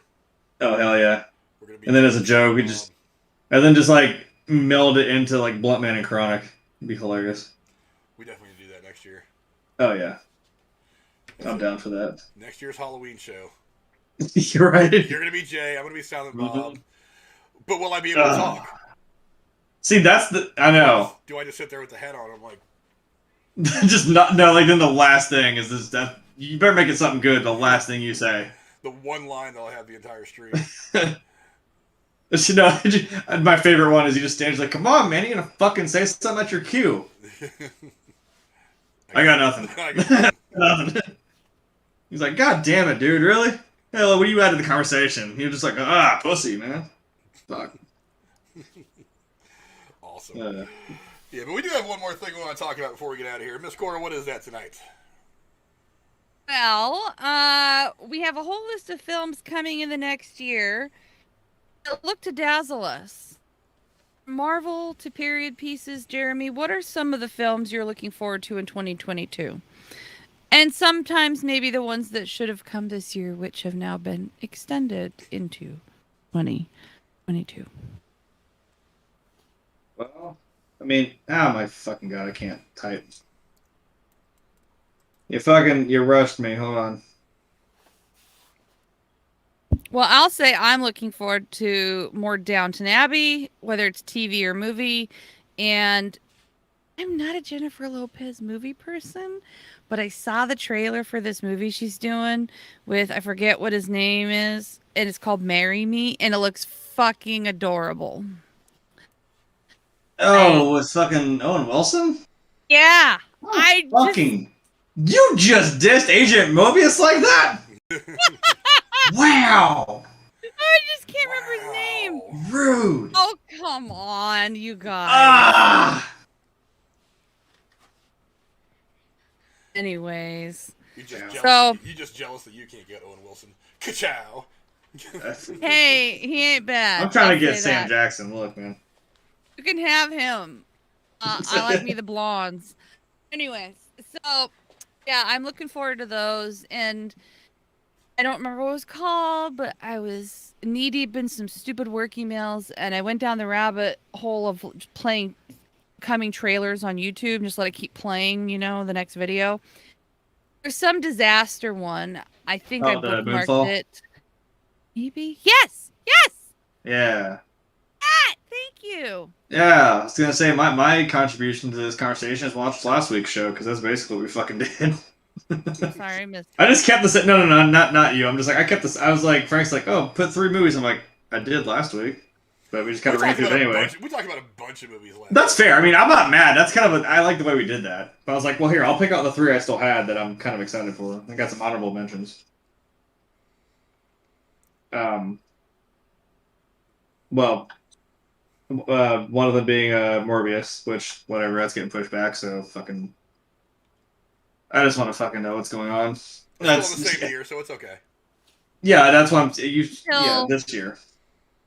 February 29th comes and they go, well, That's what I'm saying. Is I'm like all this time, and then like literally the month it's supposed to drop, and you're like, nope. That's what I'm saying. Like now it's time, and now you're like, I'm gonna say just kidding. James Bond. I've been there, done that. Got the fucking T-shirt. Oh. I mean, I get it. Same with video games. I'm like, I'm gonna be really pissed off if here comes spring 2022, and they're like Lego Star Wars. No. I'm like, yeah, because you just don't give me. Which I know I just said that. I'm kind of contradicting myself. I'm like, don't give me a fucking date if you're just gonna keep doing that. I'm like, they really didn't. They said spring, even though I'm like Google just says 2022 now. Because I'm like, yeah, because if you just leave that open, you could make it any month, any date, whatever. Although they just put something out like 2 days ago about like the lightsaber combat and all that crap. So I'm like, okay, this is looking good then. Maybe we'll actually gain some ground here. Although they did the same thing Rockstar did, and they had the balls to sit here and they title screened here, spring 2022. But then you have Yoda say that line in the background where he goes, "The boy has no patience." I'm like, ew, you're so funny. Yeah, Rockstar did that shit. When they promised us the heists, like day 1 of the online coming on there, and then they didn't for like 2 years. And then when the trailers came out for it, they had the first line was Lester talking to your character, and he says, "I know you've been complaining, but you weren't ready." I'm like, what the fuck? You weren't ready. That's a little different. They promised something and then didn't do it. This is just like, well, hey, we're delaying it. I'm like, okay. Don't care. I'm not mad. I'm not mad. Are you mad? I'm not mad. No. Are you fine? I'm fine. You're not. If I keep saying it. Nah. Look, I just want that to be my... Well, I say resurgence. I just kind of want that to maybe be the first thing I start off with like streaming and shit. Because, I mean, I actually just got it today. My friend had an extra PS5 controller because, as you do. And he's like, well, here, you can have it. I'm like, cool. That means I can actually like co-op this with Rachel because she wants to play that too. So I'm like, well, that'd be a fun little start with Star Wars because there's 300 fucking characters to unlock. It's gonna be fun. What about you, Frank? Don't talk about video games. Go ahead. I love Manic Jeremy. He's just all over the place. I love it. We should just let him talk for 25 minutes. Hey, whatever. Yeah. Tell me. I'm doing chase away viewers. I don't care. No, don't. Tell me you have undiagnosed ADHD without telling me you have undiagnosed ADHD. He brings in the Russians. Oh, what the fuck? If that's what you came here for, you in the wrong goddamn show. Like, I'm look. I'm German. I learned that lesson. I'm not fucking with these Russians. All right, learn Goodness that gracious. one. Look, man. Sorry about the two world wars in the same fucking century. All right, sorry. Within like 20 years of each other too. Hey, it was a bad move. Yeah. It's like, Hey, you know, why first you don't succeed. You know, just third time's a charm. I don't know. No, it's not gonna happen. yeah, I think they learned their lesson the second time. That's fucked up. I don't believe in anything my ancestors did. Trust me. No. Don't take that out of context. Jesus. Well, a couple of movies that I'm wanting to see. Later on this month, we are finally going to get Cyrano, which I think is going to be a really fun movie. I mean, Yeah. it's a fun story. It's going to have, I think it's going to have a lot of good comedy and romance, so it might be a bit of a rom-com, but I think it's going to have more comedy to where it's going to make it funner for guys to watch. And it's got Peter Dinklage. I mean, really, you have me at Peter Dinklage. So, I mean, I'm definitely ready for that one. That's one I've been wanting to see for a while. That was actually supposed to come out originally, I think, like 4 or 5 months ago, and for pandemic reasons and all kinds of other reasons, they ended up pushing it. But I think they're settled on January 28th. The other thing I want to see, it comes in February, and that's Uncharted. Look, I've really liked the trailers, and I got to be honest, if this movie does not break the video game movie curse, I don't think a movie can. I don't think there will ever be a good video game movie.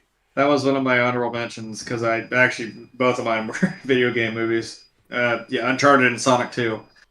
I think I said we're still on that turnaround because like I said, I think Assassin's Creed and Tomb Raider helped, but like you said, this might be the one that really maybe will solidify it now and we'll be okay. Although we do have that Mario movie coming out later this year, which might we're all gonna start having flashbacks from fucking That's animated. It's not like we're gonna be seeing him fighting the Koopa, whatever the hell it is, like that 1980s terrible one. No, like I said, we're gonna start having flashbacks in '93 when that shit happened because it didn't happen. Yeah, I'm not with that. But I mean, Bob Hoskins died for this. Come on, guys. Yeah, here's a couple of things that worry me about Uncharted though. Is number one, it's a video game movie and they have a terrible history, and the other one, and I forgot the hell I was gonna say. Oh, it's an adventure movie. Adventure movies have not really been in vogue for a long time. I mean, since probably the late '80s. Indiana Jones. We got the Indiana Jones stuff. Adventure movies like this haven't done well. I mean, look at that Jungle Cruise thing. Was an adventure movie with The Rock, and a lot of people just didn't like it. It didn't get great reviews. I mean, I think most people like that movie because The Rock was in it, and they liked The Rock rather than the movie itself. Well, it's a Disney movie based off of a fucking ride in Disney. I don't know what you can do with that. Well, but it's an adventure movie though.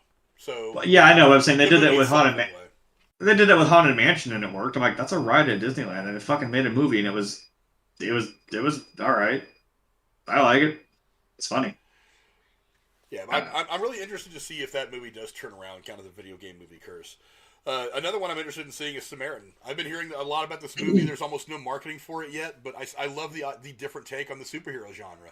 You're seeing this, Sylvester Stallone play this old, out of shape superhero that everybody thought was dead, and he gets discovered by this kid, and whatever happens, I mean, it's an interesting look at the afterlife of being a superhero. It may be something a little bit more grounded, maybe something very emotional. I don't know. There's something interesting about this movie that I really like, and I really want to see it. I try not to put any superhero movies on this because, I mean, they're superhero movies. Everybody wants to go see them, especially. That's okay. I did that. 2 of my 3 were superhero movies. But I mean, Black Panther 2 comes out in November, and I gotta admit, I'm really curious as to how they're gonna approach having this movie without Chadwick Boseman. Speaking of that, I don't know if it's new or I just didn't see it, but they released a new pop. It's Black Panther, but like he's unmasked, so it's him, but he's sitting here like with his claws out, and I was like, okay, that's badass. I just go with Chadwick, and I mean, I've got somewhere back there. There he is, the T'Challa Star-Lord. Because why not? It's got a little soft spot for it. Yeah, I'm really interested to see how this works. I mean, again, in Feige we trust. I trust what Kevin Feige probably did.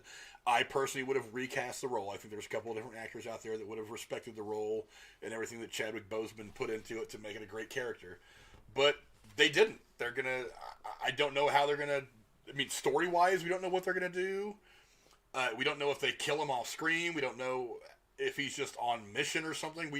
we don't know. We don't know how they're going to approach not having him anymore. And look, I believe the story is going to be awesome. But he's on the moon with Cap. He is on the moon with Captain America. But yeah, in some vibranium pod. But yeah, I'm curious just to see how they move forward without him. It's interesting. I mean, and that's the biggest question that comes to the movie is not what's going to happen in the movie. It's how are they going to deal with it. It seems like the question of what the movie is about is it's not even on people's radar. They're just like, how do you make this movie without Chadwick Boseman? But they think they have a plan and they think it's going to work. So I don't know. I mean, how did you CG I mean, the Uncanny Valley wasn't as bad, but I mean, you CG'd a fucking whole ass Harold Ramis into the Ghostbusters movie, and I was like, well, that works. I know he's a ghost, so you kind of can play with the fact that you're like, I know who that's supposed to be, but like, he's a ghost. I get it. I don't know. That worked. And I saw a thing of behind the scenes for when they did Mandalorian. They were doing a thing about Luke Skywalker, and it's just like the guy who's standing in for Mark Hamill, and he's doing the moves like he's practicing the lightsaber moves, and I was like, God damn, that dude I mean, I get it, he's supposed to look very close to Mark Hamill, and then you put his face over it, and I was like, damn, like there are people that could stand in for it and you can make it work.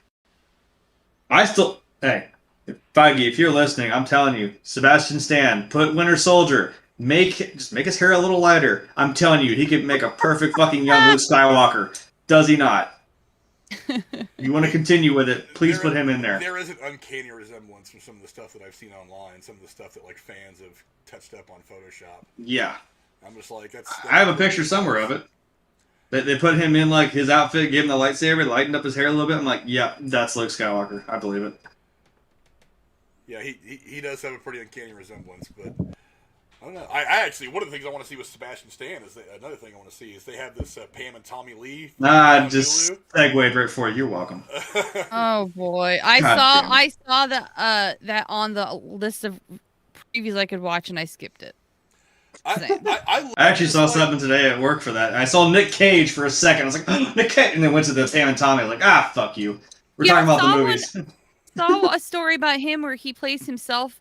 Some rich guy wants him to go to his birthday party, and it turns out to be some clusterfuck. That is one I know Frank wants to see as well. That's one we're going to be talking about. It's The Unbearable Weight of Massive Talent, where he plays himself.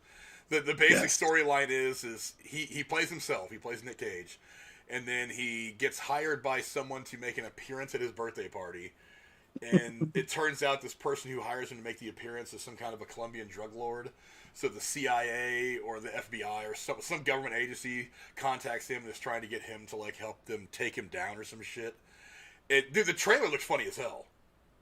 I watched it twice. Goofy the trailer movie. looks hilarious. Especially the whole part where they were trying to climb over the wall. I was just like, really? Yeah. Or the part where he's like, I'm not doing that. Well, he'll pay you this much. Oh, yeah, I'm doing that. Like in one breath. Yeah. He does like that big overacting we sitting on top of the wall. I'm like, really? We're doing the overacting, contractually obligated moment where he just fucking goes off the rails? God damn it. Yeah, I'm all about that movie. Nicolas Cage playing Nicolas Cage. Sure. Give him the Oscar. The Oscar goes to Nicolas Cage for playing Nicolas Cage. Because who the hell else is going to do it?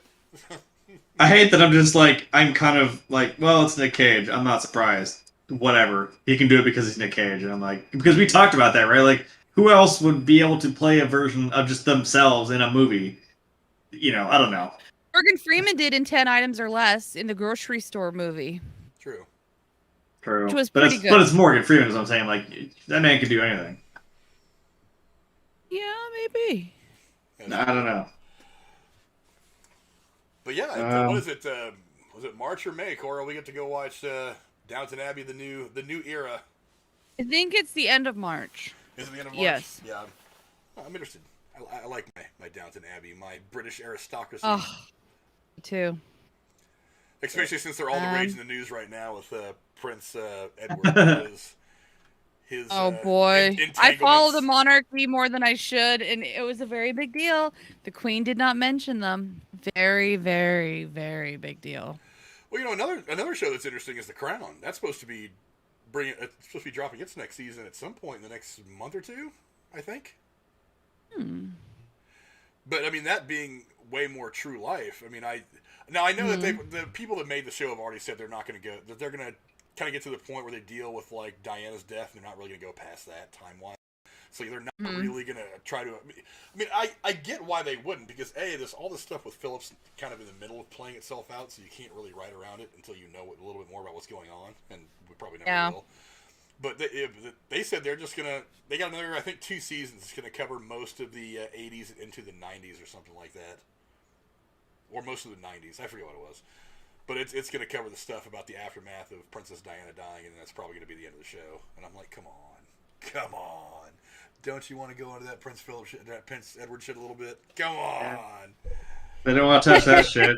I'm surprised they have the balls to touch that shit with Princess Diana. You can find someone to play Jeffrey Epstein in a cameo. Come on. You want to do it. As much as even just saying his name, which might ruin this video, just saying his name can really just...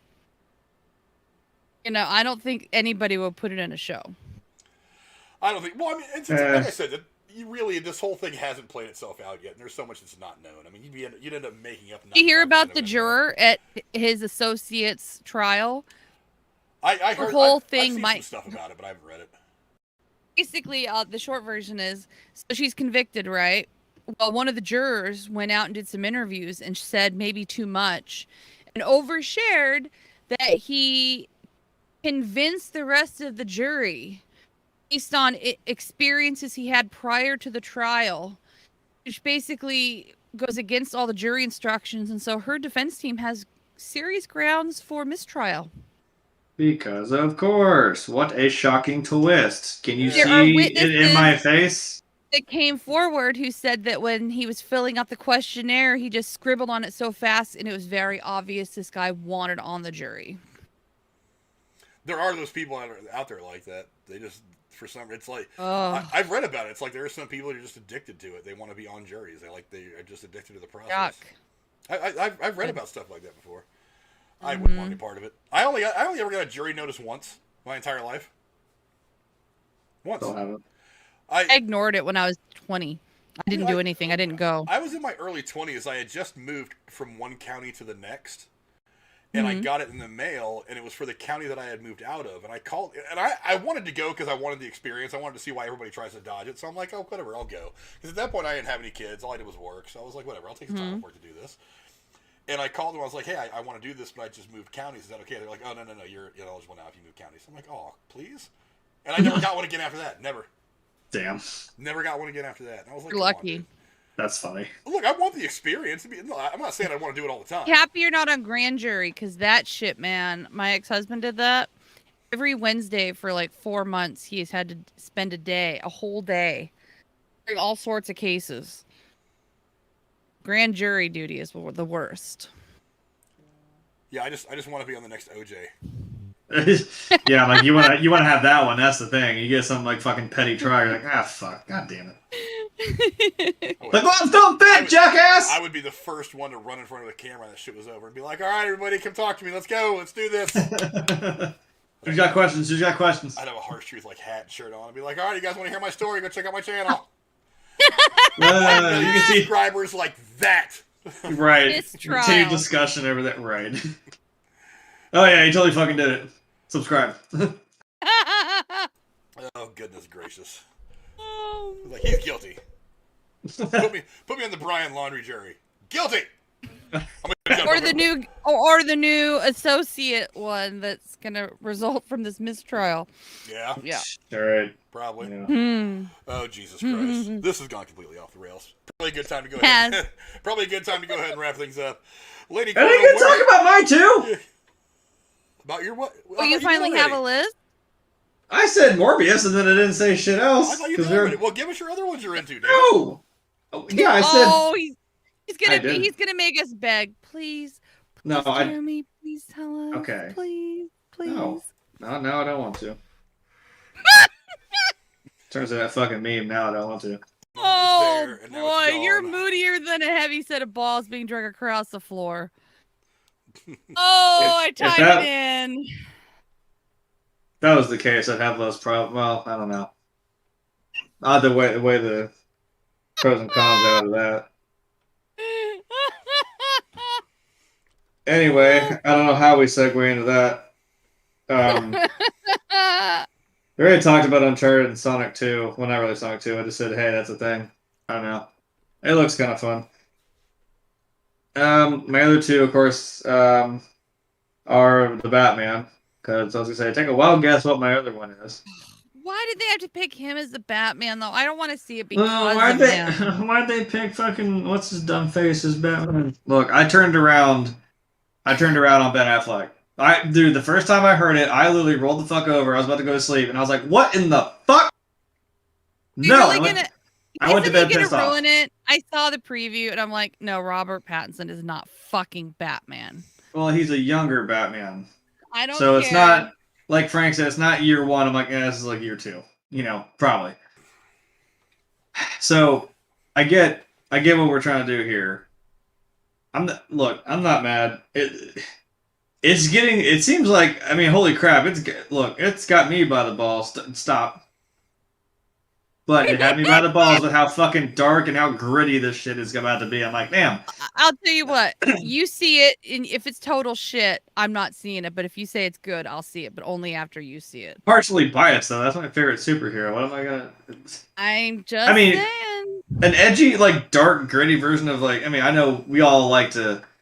You know, the campy version with Jim Carrey. I'm like, oh, that works for what it is, and obviously who plays that character. I'm like, but... This is about to be some fucked up shit, and I'm here for it. This looks like, I mean, it's almost like a Dark Knight levels of fucked up, and I'm like, all right. You know, the Dark Knight movies left me feeling like depressed, like. And that's how it's supposed to. It affected me. Given how I dress, I can't imagine why I like that. But that's how it's supposed to feel. I mean, man. Fuck.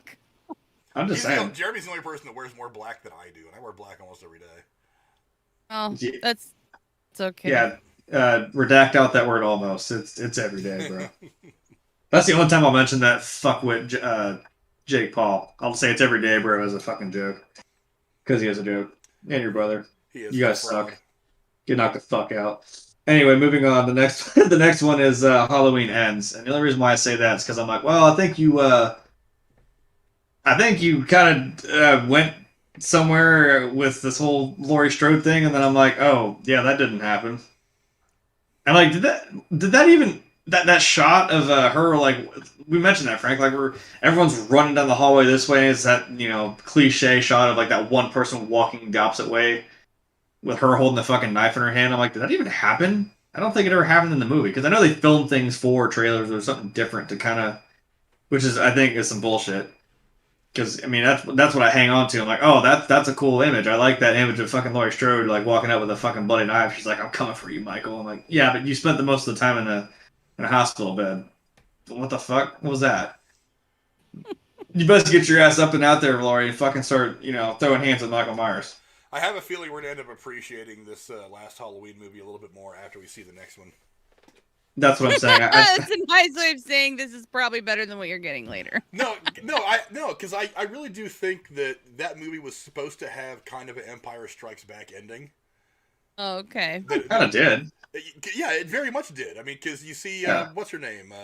Judy Greer. Judy Greer, yeah. You see her getting killed by Michael, and then it just cuts to the credits. So I'm like, so that's right. That was the scene where, I mean, the good guys are up against the ropes. It doesn't look good, and that's exactly how Return of the Jedi, or not Return of the Jedi, but Empire Strikes Back ends, is with Han and Carbonite, and then the rest of the rebellion just trying to get together and figure out what they're going to do next, and that's where the movie ends. So that's kind of where they were at this movie. It's like Pam Grier's character gets killed, you know, Laurie Strode, you know, she's still locked up in the hospital, has no fucking clue what's happened. You know, her granddaughter's out there doing God knows what, and everybody thinks that they've killed Michael, and it's just not the case, so... Yeah, it's a surprise, motherfucker. I have a feeling you need to end it at some point. Oh, they really need to end it. Is it though? I just like with comic books, does it really end though with horror movies? Yes, it should. This is one of those where it fucking should. I hold to my original theory that what's going to end up happening is the granddaughter's going to get whacked at some point in the middle of the second act, and that Laurie Strode's going to realize, you know what? The only way for this to end is for my entire bloodline to end. So she's going to square up with Michael, and she's going to do something that's going to kill them both, and that's going to be in the movie. it's gonna be some Harry Potter shit where he's like, let's finish this. Let's finish it how we started together. Woo! And then, I don't know. Yeah, because that's the whole, one cannot live while the other survives. Only Michael more Harry Potter for you. Can't apparate like they do in Harry Potter. That we I don't know. Of. Maybe he can. I don't know. You see how fucking fast all of a sudden just boom, there he is, and he walks? I don't know. He might. True. Now, did you get it all out of your system, Jeremy? All the movies you want to talk about? Yeah, that was it. You don't want to talk about your balls anymore? We'll never know. Before we get out of here? I haven't wanted to talk about them for the last hour. That was my joke. That was my whole load right there. That was it. You should go change your board to back. You just say my balls. Yeah, be looking for that. Just rule with my balls. I have missed you. Dumber rules with fear. I rule with my balls. See, that works. That's a great line. I didn't think I could actually do that voice. Holy shit, that's weird. Oh, goodness gracious. I'm no Tamara Morrison, but like shit, I can do that. We're gonna go ahead and end the ball show on this note. It's the New Year's. You didn't mean drop the ball? Drop the ball. We dropped the balls for our first show of 2022. And Jeremy dragged him out of work while giving his boss the side eye, like the thumbnail. Oh boy. Goodness gracious. Lady Cora, where can the folks find you on the interwebs? Nowhere except for here, or maybe in Dave Rose's chat or Drew's chat. I will be on the show, on Drew's show, this coming Sunday for a little cameo, and then I am now the judge for Casey's trial. So. Oh goodness. That whole thing's gotten way out of hand. Bit. The whole bit's just gotten way out of hand, but whatever. We're going to play it out. Oh, I'll have to tell you when we're done, one of the things I talked to Casey about doing. But I'll tell you that when we're done. And Jeremy, where can the folks find you on the internet? As always, you can come abuse me on Twitter, or you can come watch me suck at games on Twitch. I post like maybe once a fucking month on Twitter. I get some little gold nugget of dumb shit, like today. Talking about, hey, if you're a Midwestern race, you automatically get a permanent +5 cold resist buff. Just for living here. It's great. That's not true, because I have a cold. No, I mean, if you're a Midwesterner, you just automatically have a natural, like, cold resistance. It was a D&D joke. True. I was like... Yeah, I don't know about that. I know a lot all of you suck, then! Not true. You ain't got balls like me. You walk outside and you're like, nah, fuck this cold. I'm going to stop talking about your balls.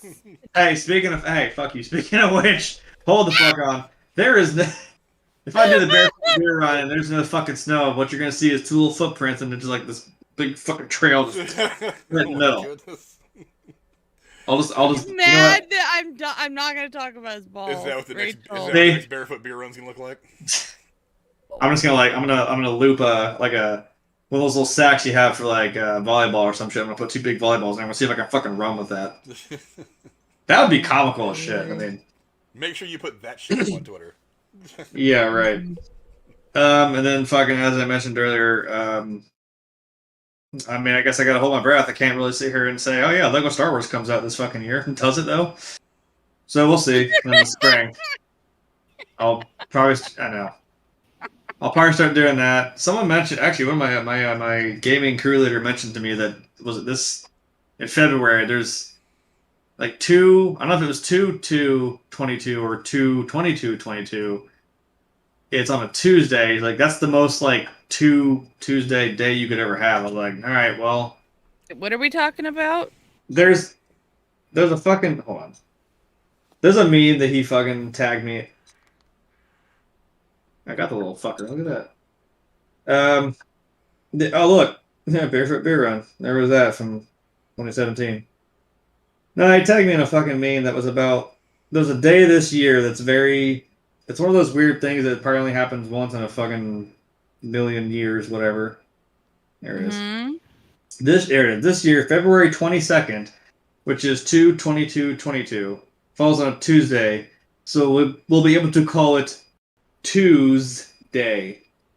And I'm like, wow, thanks, because My name's Grim Mhm. Tuesday, and I know I wrote myself into a corner with that. So I feel like I need to do something special for that day, and I don't know what to do yet. So Oh, you could watch 2 movies. have a have a double shot. Yes, do everything in 2s. It's too bad they don't have the Ruby Tuesday here anymore. I can do that. Let me close that place down. I'm looking at a calendar. That was actually last year that February 2nd was on a Tuesday. No, 22nd. 22nd, you said. Oh, 22nd. Okay. Yeah, Okay, I couldn't remember. Yeah, is it? Is it really? Oh, it is. Okay, yeah, it is. Okay. February 22nd is on a Tuesday. Oh, yeah, that is the Tuesday. 22 is a Tuesday. You know, Frank could do 2 live streams on that day. And we could talk about Jeremy's 2 balls. Oh, he brought it back to testicles. High 5, Frank. I thought he was my ball tacules. That's Taco Tuesday. Talking about how big and heavy it is. What do you expect us to do? I didn't talk. Look. Look. I expect you all not to stare and point. Jesus. You walk around like Ron Burgundy, like, don't act like you're not impressed. That's who you should be for Halloween one year. Oh God, if we did fucking Ron Burgundy, that'd be great. I feel like Frank should be Ron Burgundy because for some reason I just want to be either Paul Rudd's character or I just want to be Brick. I want to be the guy who says I love Lamp. Right, I love Lamp. I love Lamp. Brick Tamlin. You want to be the Sex Panther fucker. That's what I'm saying. I want to be Brian. Yeah. See, my friend does have that like somewhere. He has the Sex Panther, so I'm like, I need to borrow that so I can just sit there and hold it. You know. 50% of the time, it works every time. That doesn't make sense, Brian. I'm not gonna lie to you, this smells like pure gasoline. Oh goodness, this has gone completely off the rails. As for me, you mean it went balls to the wall? We did. I'm we done. went balls to the wall. I'm done. All right, let's keep the ball rolling. Let's get the fuck out of here. Let's keep the balls rolling. Yeah. Just roll your balls out the door. Balls live. Let's keep the balls rolling to the end of this nonsense. You can find me here every Thursday talking about movie stuff with Cora and Jeremy. Actually, I think Aaron's going to be on the show next week as well. He's going to try to start making the show a little more regularly. So Nice. I'll have to put up some more graphics for cameras in order to make room for Aaron. Also, you can find me Sundays on Derailed. There's going to be some big thing happening in the next show, whatever. 200. Yeah. Everybody from Horny Goat's coming back. Every previous co-host is coming back for even just a few minutes. So basically, you'll see my face, but you won't hear me say much. There'll be like 5,000 people on the podcast. That's all right, though. I'll just sit there and look pretty. Did there look pretty? You should put your mask on that you wore for Halloween. I should. Be like, do you know who I am? I'm the only person who never dresses up like that shit anymore. So yeah, they probably know who I am. Anyway, until next Thursday, we will see you guys later.